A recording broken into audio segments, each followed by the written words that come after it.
Epístola de Judas. Judas, servo de Jesus Cristo, irmão de Tiago, aos chamados, queridos em Deus Pai e conservados por Jesus Cristo. Misericórdia, paz e caridade vos sejam multiplicadas. Amados, procurando eu escrever-vos com toda a diligência acerca da salvação comum, tive por necessidade escrever-vos e exortar-vos a batalhar pela fé que uma vez foi dada aos santos. Porque se introduziram alguns, que já antes estavam escritos para este mesmo juízo, homens ímpios que convertem em dissolução a graça de Deus e negam a Deus, único dominador e Senhor nosso, Jesus Cristo. Mas quero lembrar-vos, como a quem já uma vez soube isto, que, havendo o Senhor salvo um povo, tirando-o da terra do Egito, destruiu depois os que não creram. E aos anjos que não guardaram o seu principado, mas deixaram a sua própria habitação, reservou na escuridão e em prisões eternas até ao juízo daquele grande dia. Assim como Sodoma e Gomorra e as cidades circunvizinhas, que, havendo-se corrompido como aqueles e ido após outra carne, foram postas por exemplo, sofrendo a pena do fogo eterno. E contudo, também estes, semelhantemente adormecidos, contaminam a sua carne e rejeitam a dominação e vituperam as dignidades. Mas o arcanjo Miguel, quando contendia com o diabo e disputava a respeito do corpo de Moisés, não ousou pronunciar juízo de maldição contra ele, mas disse: O Senhor te repreenda. Estes, porém, dizem mal do que não sabem, e naquilo que naturalmente conhecem, como animais irracionais se corrompem. Ai deles, porque entraram pelo caminho de Caim e foram levados pelo engano do prêmio de Balaão e pereceram na contradição de Coré. Estes são manchas em vossas festas de caridade, banqueteando-se convosco e apacentando-se a si mesmos sem temor. São nuvens sem água, levadas pelos ventos de uma para outra parte. São como árvores murchas, infrutíferas, 2 vezes mortas, desarraigadas. Ondas impetuosas do mar que escumam as suas mesmas abominações. Estrelas errantes, para as quais está eternamente reservada a negrura das trevas. E destes profetizou também Enoque, o 7º depois de Adão, dizendo: Eis que é vindo o Senhor com milhares de seus santos, para fazer juízo contra todos e condenar dentre eles todos os ímpios, por todas as suas obras de impiedade que impiamente cometeram, e por todas as duras palavras que ímpios pecadores disseram contra ele. Estes são murmuradores, queixosos da sua sorte, andando segundo as suas concupiscências, e cuja boca diz coisas muito arrogantes, admirando as pessoas por causa do interesse. Mas vós, amados, lembrai-vos das palavras que vos foram preditas pelos apóstolos de nosso Senhor Jesus Cristo, os quais vos diziam que no último tempo haveria escarnecedores que andariam segundo as suas ímpias concupiscências. Estes são os que causam divisões sensuais que não têm o espírito. Mas vós, amados, edificando-vos a vós mesmos sobre a vossa santíssima fé, orando no Espírito Santo, conservai-vos a vós mesmos na caridade de Deus, esperando a misericórdia de nosso Senhor Jesus Cristo para a vida eterna. E apiedai-vos de alguns que estão duvidosos, e salvai alguns, arrebatando-os do fogo. Tende deles misericórdia com temor, aborrecendo até a roupa manchada da carne. Ora, aquele que é poderoso para vos guardar de tropeçar e apresentar-vos irrepreensíveis com alegria perante a sua glória, ao único Deus, Salvador, nosso, por Jesus Cristo, nosso Senhor, seja glória e majestade, domínio e poder, antes de todos os séculos, agora e para todo sempre. Amém. O que o apóstolo Judas está dizendo aqui está tratando da apostasia da cristandade.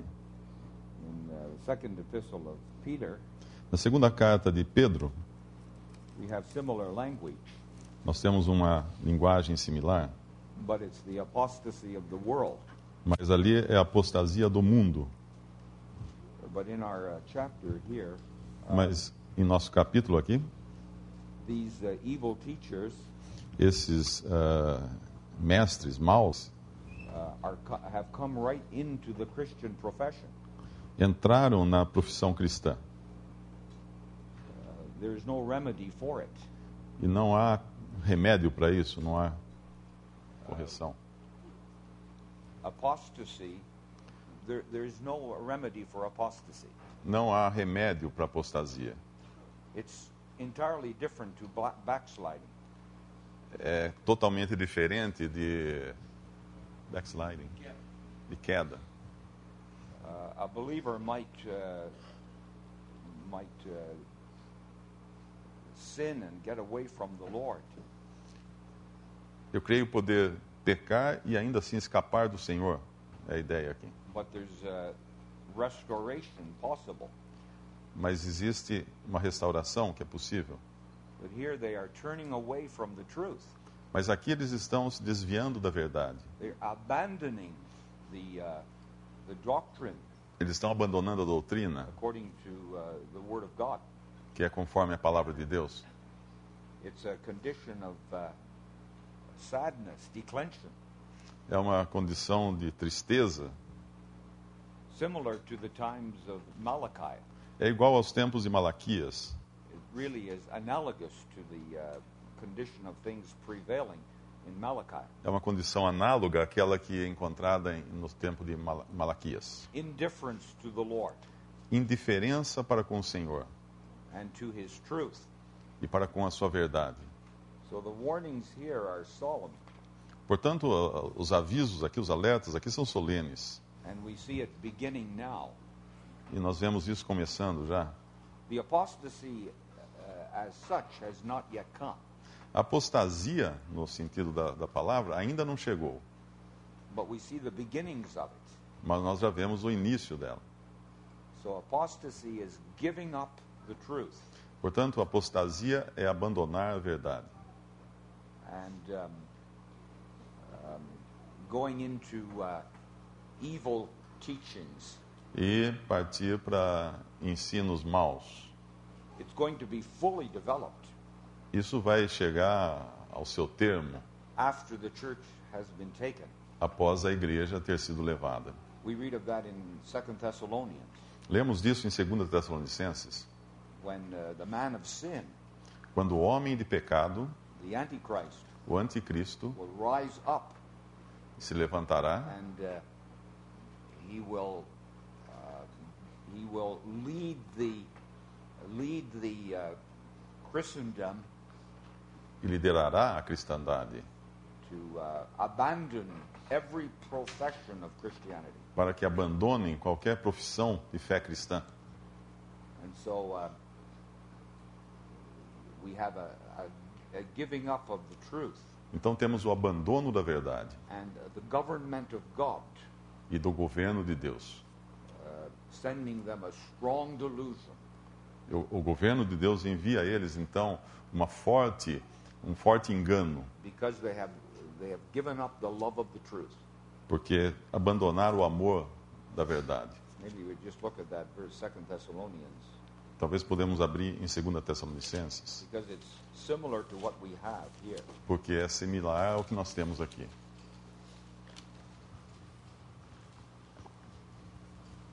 Chapter 2 and 7. 2 Tessalonicenses, capítulo 2, versículo 7. Porque já o mistério da injustiça opera, somente há um que agora resiste, até que do meio seja tirado. And verse 10. E versículo 10. E com todo o engano da injustiça para os que perecem, porque não receberam o amor da verdade para se salvarem. And verse 11. 11. E por isso Deus lhes enviará a operação do erro, para que creiam a mentira, And verse 12. para que sejam julgados todos os que não creram a verdade, antes tiveram prazer na iniquidade. That is the apostasy in its full development. E essa é a apostasia no seu total desenvolvimento.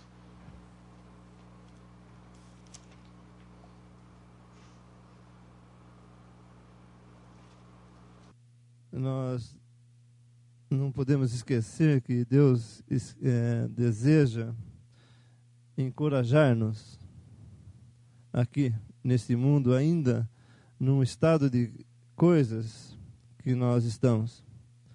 Nesse estado de ruína, em que o princípio dessa apostasia já tem se desenvolvido, e tem se desenvolvido bastante. Ele fala aos chamados, queridos em Deus Pai, e conservados por Jesus Cristo. Em meio a toda essa ruína, em meio a esse momento que nós estamos vivendo, prestes a se definitivamente desenrolar a apostasia, ainda há esses chamados, queridos em Deus Pai e conservados por Jesus Cristo. E é a esses que ele está se dirigindo. Ele quer que eles sejam edificados, confortados, consolados, e Deus usa a sua palavra para isso. E quer que eles sejam, então, mantidos nessa fé. E nós vemos que é uma obra divina, porque os homens deixados a si mesmos, eles chegaram a essa apostasia. Mas Deus, e aqui nós vemos que é o Senhor Jesus Cristo, conservados por Jesus Cristo. Que maravilhoso pensamento esse, de que nós somos conservados por Jesus Cristo. Então, se há ainda esses chamados mantidos, esses queridos conservados por Jesus Cristo. Versículo 3. Amados, procurando eu escrever-vos com toda a diligência acerca da salvação comum, tive por necessidade escrever-vos e exortar-vos a batalhardes pela fé que uma vez foi dada aos santos. Aqui nós vemos que, como o Peixe tem já falado, o propósito de Judas, ele queria escrever coisas referentes à salvação comum e essa fé comum. Então, ele tinha muitas coisas, com certeza, para falar dessa bênção comum dos cristãos, das coisas, vamos chamar assim, das coisas excelentes, né? Só que ele teve que mudar o ângulo do assunto para falar acerca desses problemas que estavam surgindo, esse mal, né, que estava sendo introduzido no meio dos cristãos. Então, para nós vemos que existem duas coisas. Nós não devemos esquecer que existe, sabe, as coisas comuns da salvação nossa, que devem ser empenhadas, né, e compartilhadas, e não podemos esquecer isso. E outro lado, nós também não podemos esquecer que existe o mal, que existe o exercício do julgamento e, né, o vigiar nesse sentido. Então existe uma balança, né? O Judas está colocando uma balança para que nós não viéssemos a ficar ocupados com o mal, esquecendo que existe outro lado, né? O lado bom, vamos chamar assim. Mas também nós devemos ter cuidado de não ficar tão ocupado, né, com as coisas comuns e esquecermos que pode introduzir o mal no meio. Ele tem que ser julgado. Ao escrever acerca da salvação comum, dentro da cristandade, uma vez que você se professa cristão, você se professa cristão porque você crê que Jesus é o Salvador. Isso é a salvação comum, é comum a todos. Todos aqueles dentro da cristandade têm isso em comum. O que caracteriza um cristão? Ele fala que Jesus Cristo é Salvador. Porém, a fé pode ser corrompida. Nós vemos em Timóteo que alguns perverteram a fé dos irmãos, por exemplo, dizendo que a ressurreição já tinha ocorrido. E a fé de alguns foram pervertidas por isso. Então, a fé não era uma coisa comum a todos. A salvação é comum na cristandade, mas a fé, ela pode estar corrompida pela apostasia, pelos falsos mestres. Então, ao escrever para eles, ele não fala que tenho necessidade de exortar-vos a batalhar pela salvação. Isso é uma coisa comum. Mas tem que batalhar pela fé. Tem que batalhar, que ele diz aqui, exortar-vos a batalhar pela fé, não uma fé nova, buscar uma fé nova. Bom, uma vez que já está essa confusão, essa apostasia, vamos começar um negócio novo. Vamos criar um negócio novo, que é o que o mundo faz. Por exemplo, quantas denominações e quantas seitas existem no mundo hoje e por que existem? A maioria delas, se vocês forem analisar, alguma desavença, algum irmão discordou em algum ponto da fé, ele sai e cria a sua própria religião em torno dessa própria fé que ele acha que é a correta, que muitas vezes é pervertida. Mas ao invés de julgar isso e batalhar pela fé que uma vez foi dada aos santos, não uma nova fé, não aquilo que você acha que é o correto, mas volte ao princípio, porque essa fé foi uma vez dada. Isso aqui é a fé no sentido de doutrina aqui. Uma vez foi dada a doutrina, nós não precisamos buscar nova doutrina porque a apostasia entrou ou a cristandade falhou. Mas nós devemos, como ele diz aqui, batalhar pela fé que uma vez foi dada aos santos. Ou seja, a palavra de Deus é a que nos orienta. Nós vemos quando Paulo chama os anciãos de Éfeso para encomendá-los, porque ele ia partir e não ia voltar mais, a que ele encomenda, irmãos? Ele encomenda a Deus e a palavra. Nós temos a palavra de Deus para seguir hoje. Nós não vamos, porque a cristandade está assim, desanimar e falar, não tem mais jeito, a apostasia já entrou e, olha, eu vejo tanta falha aqui, tantos irmãos falhando, acho que o meu lugar não é aqui. Eu vou, com essa fé que eu tenho, vou sair e vou começar a fazer um negócio. Quem quiser me siga. Isso é mais apostasia ainda. Então, Judas está aqui falando, exortando a batalhar por essa fé que uma vez foi dada aos santos. Ou seja, a doutrina dos apóstolos e profetas aqui do Novo Testamento, que nos já foi dada, e é a palavra de Deus. E essa exortação a batalhar, porque não é uma coisa que a gente vai encontrar fácil.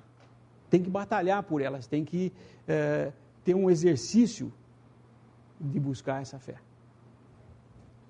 Versículo 5 nos fala assim: mas quero lembrar-vos, como a quem já uma vez soube isto, que havendo o Senhor salvo um povo, tirando da terra do Egito, destruiu depois os que não creram. Esse versículo nos lembra Números, capítulo 14, quando Deus havia mandado os espias visitarem a terra, e eles voltam, passando então essa reportagem para o povo, e o povo incrédulo, não acreditando em Deus, não tomam posse da terra então, salvo Caleb e Josué, que tiveram fé e que puderam passar então o seu testemunho ao povo. E mais à frente nós vamos ver também que no versículo 11 ele cita 3 pessoas aqui, a última sendo Coré, e nos lembra que nessa rebelião também morreram muitas pessoas. Mas, interessantemente, nós podemos ler no capítulo 16 de Números, Números 16, versículo 26. E falou à congregação, dizendo: Desviai-vos, peço-vos, das tendas destes ímpios homens. Não toqueis nada do que é seu, para que porventura não pereçais em todos os seus pecados. Versículo 31. E aconteceu que, acabando ele de falar todas essas palavras, a terra que estava debaixo dele se fendeu. E a terra abriu a sua boca e os tragou, com as suas casas, como também todos os homens que pertenciam a Coré, e toda a sua fazenda. E eles e tudo que era seu desceram vivos ao sepulcro, e a terra os cobriu e pereceram no meio da congregação. Capítulo 26, também de Números, versículo 10. E a terra abriu a sua boca e os tragou com Coré, quando morreu a congregação. Quando o fogo consumiu 250 homens, e foram por sinal. Mas os filhos de Coré não morreram. Então é interessante ver isso. A palavra de Deus nos deixa exemplos maravilhosos de ver como figura o que significa batalhar pela fé. Aqui nós vemos que Coré sucumbiu tudo o que ele tinha. Porém, os seus filhos não morreram. Esses filhos nós vamos ver depois que eles escrevem salmos, eles foram porteiros do templo. Então nós vemos que maravilha Deus na sua misericórdia, assim como nós estamos vendo que o apóstolo se refere aqui àqueles que são queridos de Deus. Nós vemos também que nos é dado um aviso, como foi dito, que a fé em Cristo não é uma coisa fácil. É uma coisa que cada um tem que tomar uma posição muito séria na vida. Nós podemos, o normal seria esperar que os filhos de Coré sucumbissem com ele. E nós vemos, irmãos, muitas vezes famílias inteiras seguindo o que às vezes um pai de família fala.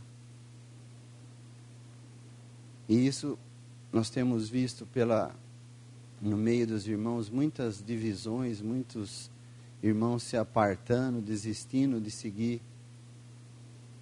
o caminho por causa de obedecer um homem, um patriarca, ou seja, o que for. Nós vemos que os filhos de Coré aqui são um bom exemplo do que significa batalhar pela fé. Estamos nós seguindo uma filosofia, um grupo de pessoas ou até um homem? Nós temos que seguir uma pessoa. Essa pessoa é o Senhor Jesus Cristo.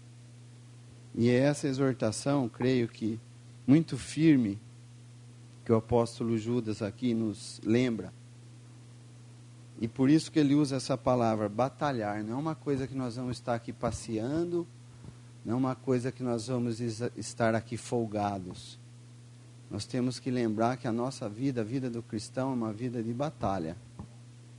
Vamos ter dificuldades, vamos ter provações, mas nós temos um Deus que nos prometeu que era suficientemente capaz de nos dar todo conforto, apoio e consolação. Se nós não temos a fé em Deus nesse sentido, nós podemos sucumbir. Mas nós lembramos muito bem quando ele cita desse versículo 5, é um dos versículos que eu mais gosto na palavra do Senhor, quando fala de Caleb. Ele fala, porque em Caleb houve outro espírito. Caleb pôde se colocar na frente de todo aquele povo e clamar a eles, para que eles tivessem fé e acreditassem em Deus, que Deus era possível. Havia gigantes, havia muralhas, mas eles tinham a Deus. E muitas vezes nós tiramos nossos olhos do nosso Deus e passamos a ver as muralhas, os gigantes, e somos então desanimados. Mas o Senhor quer que nós tenhamos nossos olhos fitos nele, para que, se até meu pai vier a sucumbir, ou a pessoa que eu mais considerava, eu vou continuar firme, porque o Senhor me guarda. Então, essa é uma exortação muito desse momento em que vivemos, né, dessa época, muito importante. É importante ver To see that we have returned to that which was from the beginning. que voltamos aqui àquilo que era desde o princípio. That's brought out in the writings of John. Como nos escritos de João, que o irmão mencionou. And a verse that is familiar to us, O versículo que nós estamos familiarizados com ele, Acts chapter 2, em Atos capítulo 2, verse 42, versículo 42, they continued steadfastly in the apostles' doctrine, e perseveravam na doutrina dos apóstolos, fellowship, na comunhão, breaking of bread, partir do pão and prayers. e nas orações. Those four pillars are given to us. Aqui nos são dados 4 pilares, 4 colunas. But the enemy is active, Mas o inimigo está ativo. and as never before, we need to be vigilant, E como nunca antes, nós precisamos estar vigilantes, because he's seeking to introduce porque ele está tentando introduzir wrong doctrine, más doutrinas, compromise, comprometer-se com esse mundo, giving up a little here and a little there. abrindo mão um pouquinho aqui, um pouquinho ali. We cannot do this, brethren. Nós não podemos fazer isso, irmãos. We have a complete revelation of God's mind. Nós temos a completa revelação completa do pensamento de Deus. All is essential. Sempre essencial. That's why the apostle here exhorts us to earnestly contend. E é por isso que o apóstolo aqui nos exorta a batalhar, ou aqui em Atos 2, a perseverar. And in the assembly of God's people, Na Assembleia do povo de Deus, there are doorkeepers. existem aqueles que guardam as portas, os porteiros. You find that in the temple of Jerusalem. Você encontra isso no Templo de Jerusalém. There were as many doorkeepers as there were singers. Havia um número de porteiros igual ao número de cantores. And in the day in which we live, E nos dias de hoje, we have to be careful devemos ter cuidado what comes into the assembly. com aquilo que entra na Assembleia. As to doctrine, Com respeito à doutrina, in relation to the person of Christ em relação à pessoa de Cristo and his work, e sua obra, moral matters, questões morais, ecclesiastical evil, mal eclesiástico, we need to be on our guard precisamos estar em guarda, vigilantes, against the wiles of the enemy. contra os dardos do inimigo. Because we must not allow the Lord's name to be dishonored. Porque nós não devemos deixar que o nome do Senhor seja desonrado. Not that we are any better, Não que nós sejamos melhores, but holiness becometh God's house. mas a santidade é devida à casa de Deus. In verse 1, Versículo 1, we are sanctified by God the Father. nós somos santificados por Deus Pai. That is, we're set apart Isso quer dizer que nós somos colocados de lado, from this world that has crucified Christ. somos separados desse mundo que crucificou a Cristo. We're called with a heavenly calling. Nós somos chamados com um chamado celestial, uma vocação celestial. We're not part of this world anymore. Nós já não somos parte desse mundo. We are left here Somos deixados aqui to be a testimony. para servirmos de testemunho. But this sanctification here is positional. Mas essa santificação aqui é posicional. By the work of Christ, Pela obra de Cristo, we have been set apart. nós somos separados from this condemned world. desse mundo condenado. That is our position before God E essa é a nossa posição diante de Deus, through the work of Christ. através da obra de Cristo. A perfect work Uma obra perfeita, accomplished by a perfect person realizada por uma pessoa perfeita, to give us a perfect standing before God. para nos dar uma posição perfeita diante de Deus. But now, what about our state, our practice? Mas agora, o que dizer a respeito de nossa prática, de nosso estado? The exhortation of Scripture is on the ground of what we have. A exortação das Escrituras é baseada naquilo que nós temos. God tells us of our blessings Deus nos fala das bênçãos que temos in Christ, our heavenly calling. Nossa vocação celestial. Then he gives us practical exhortations E depois ele nos dá exortações práticas that flow from that position. que fluem dessa posição que temos. It's because of what we possess in Christ. Por causa daquilo que nós temos em Cristo. So may God help us to walk in the truth Portanto, que Deus nos ajude a andar na verdade. and to be careful E sermos cuidadosos what doctrines come in among us. quanto às doutrinas que entram entre nós. Because doctrine is very important. Porque doutrina é algo muito importante. The apostles' doctrine and fellowship.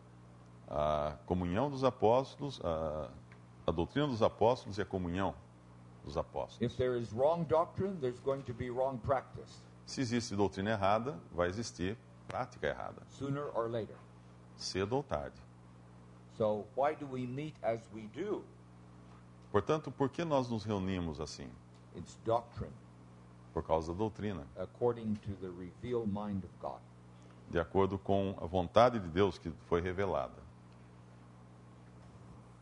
É interessante que, quando ele fala desses que... toda essa descrição aqui de Judas, eles começam negando a Deus. Negando a Deus, único dominador e Senhor nosso, Jesus Cristo. Nós sabemos que quando nós nos convertemos, nós cremos em Jesus como nosso Salvador e nosso Senhor, né? Se alguém com a sua boca confessar Jesus como Senhor, no seu coração crer que Deus o ressuscitou dentre os mortos, será salvo. São duas coisas, Salvador e Senhor. Um mandamento lá na lei, acho que é o primeiro mandamento, já não lembro mais. Amarás a Deus... Não. Deuteronômio 12, Êxodo 12, né? Êxodo 20. Amar o teu único Deus. Imagina esquecer os 10 mandamentos, olha só. Amar a Deus, né? Essa é a primeira coisa. E depois, não fazer ídolos. Né? Não farás ídolos. Eu preciso lembrar de novo esse... Êxodo capítulo 20. Eu sou o Senhor teu Deus, que te tirei da terra do Egito e da casa da servidão. Não terás outros deuses diante de mim. Na verdade, esse é o primeiro, né? No Novo Testamento, que a gente vê amar a Deus só. Não terás outros deuses diante de mim. A primeira coisa que esses homens negam é Deus. É o dominador, é o domínio superior sobre eles. E, obviamente, eles encontram, então, outros deuses para adorar, que pode ser o seu próprio orgulho, sua própria vanglória, sua própria vontade de ser Deus, né? Que, na verdade, foi o que Satanás quis desde o princípio, e que o que o homem quer também, ser o próprio Deus. Mas,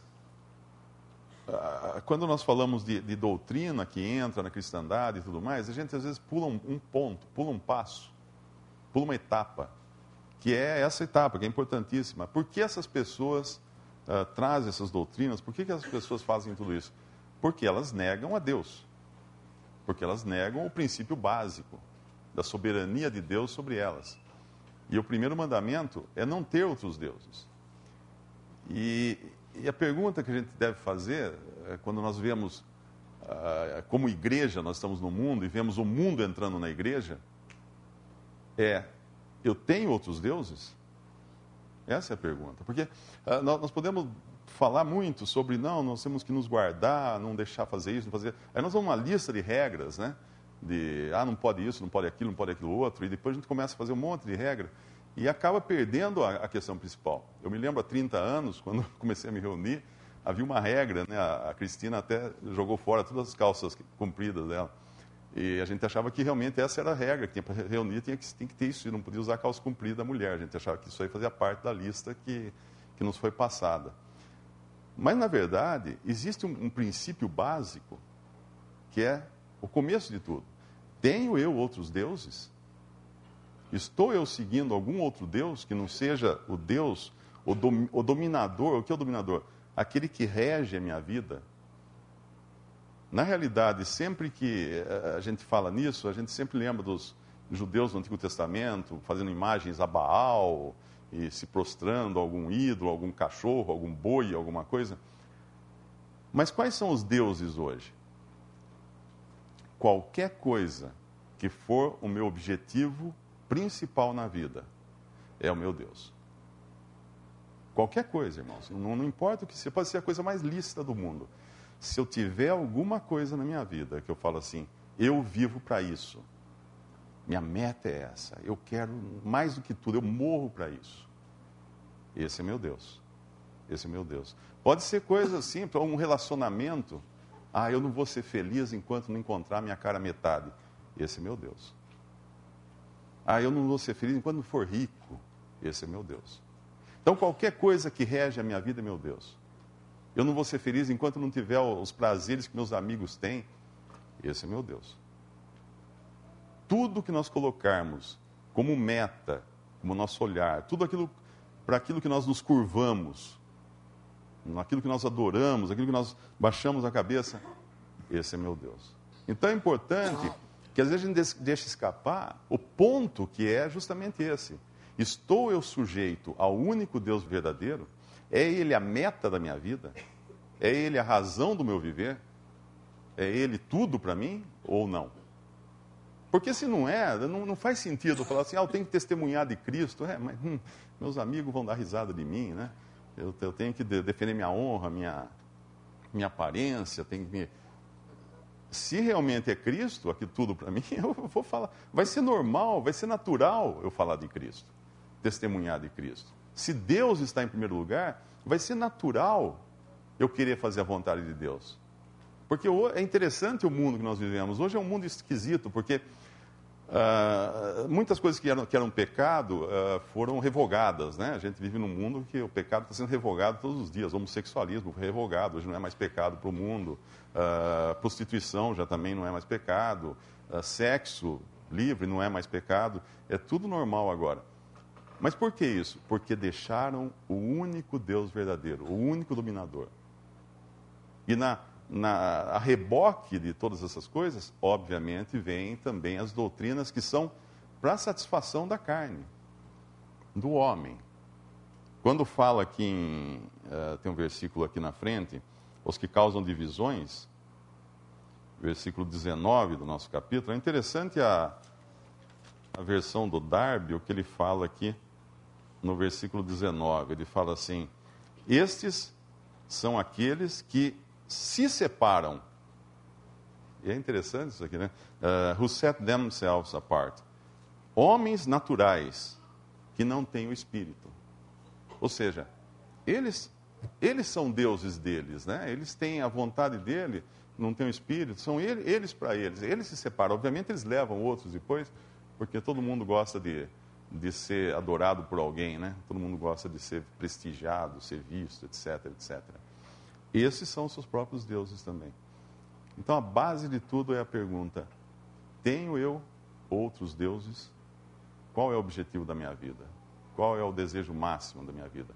O que me faz feliz? Se for qualquer coisa que não seja Deus e não seja meu Salvador Jesus, eu estou com um problema aí antes que eu preciso resolver.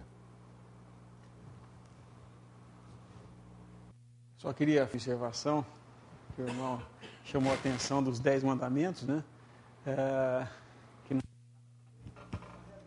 O que ocorre é que a maioria de nós tem um passado de católico, né? Um background católico, país católico. Então, a gente pergunta os 10 mandamentos, a primeira coisa que vem é: amarás teu Deus. Mas se vocês lerem a palavra de Deus, dos 10 mandamentos, o único que não tem um imperativo é o primeiro. Porque todos eles, não matarás, não furtarás, honrarás teu pai e tua mãe, guardarás, não terás ídolos. Ele não fala, ame a Deus, ele fala, eu sou o Senhor teu Deus. Isso é uma ordem, isso não é, na realidade, um imperativo para você fazer isso. Ele não está pedindo para você fazer isso, ele está falando, eu sou o Deus verdadeiro, que te tirou da terra do Egito. Esse é o primeiro mandamento. Os católicos puseram amarás, porque daí tem um imperativo, amarás a teu Deus, como se o homem pudesse amar a Deus. E na realidade, o homem não pode amar a Deus. Se de Deus ele não é nascido, ele não ama a Deus. Ao contrário, ele foge de Deus desde o princípio, desde a queda. Então, é interessante nós notarmos que os 10 mandamentos, na realidade, o primeiro deles, que é eu sou o Senhor, não é na realidade pedindo para você aceitar ou julgar isso aí se é certo ou errado, mas ele é o Deus verdadeiro. Nós não estamos debaixo da lei, não guardamos os 10 mandamentos, né? Nesse sentido que o mundo religioso hoje faz, mas é interessante a gente ler de tempos em tempos os 10 mandamentos, não esquecer deles não para segui-los, mas aquilo ali é o padrão de Deus para o que seria o homem se ele fosse perfeito. Mas, de modo nenhum, era um padrão para tornar o homem perfeito. Muito pelo contrário. O que a lei fazia, ou fez, foi revelar o que realmente o homem era. Ele se rebela contra Deus, ele furta, ele rouba, ele mata, ele cobiça a mulher do próximo, ele se ajoelha diante de ídolos, tudo isso, desonra o pai e mãe. E quando nós agora no Novo Testamento lemos falando desses homens, quando a gente vê Paulo falando, como é que seriam os homens no final dos tempos? Desrespeitando aos pais e às mães, matricidas, patricidas, amantes de si próprio, não amantes de Deus, não revelando Deus, não negando a Deus. É isso que nós vemos como o padrão do final.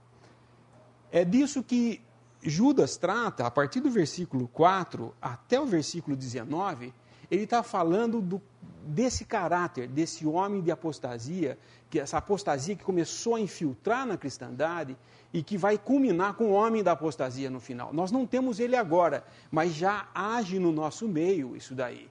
Então, eu já ouvi uma vez falarem, mas tudo bem, pode todo mundo falar aqui na reunião, e os outros julgam.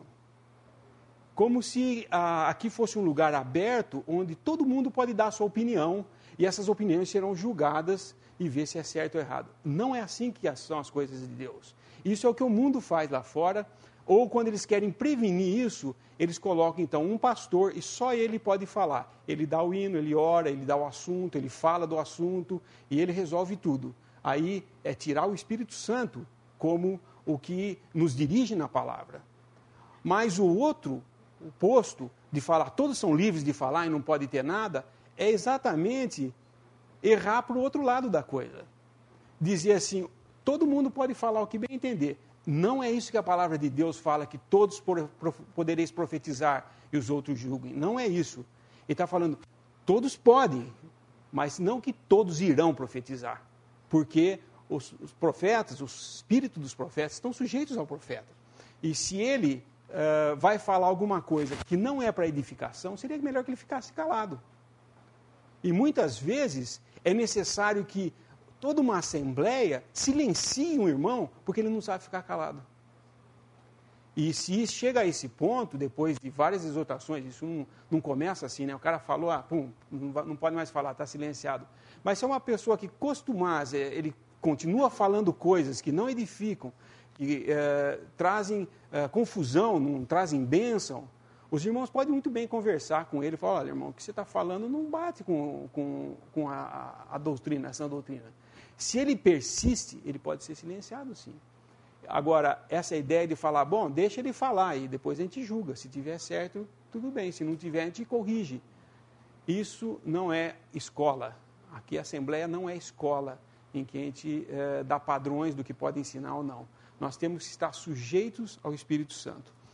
E é interessante que nosso tempo já está quase indo, talvez na próxima reunião aberta que vai ter à tarde, nós podemos continuar nesse assunto, desse estudo aqui, de vermos o caráter desses homens apóstatas.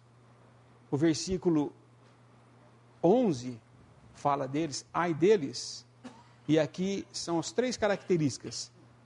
Entraram pelo caminho de Caim, foram levados pelo engano do prêmio de Balaão e pereceram na contradição de Coré. Essas 3 coisas que levam uma pessoa a negar a Deus, único dominador e Senhor, Jesus Cristo.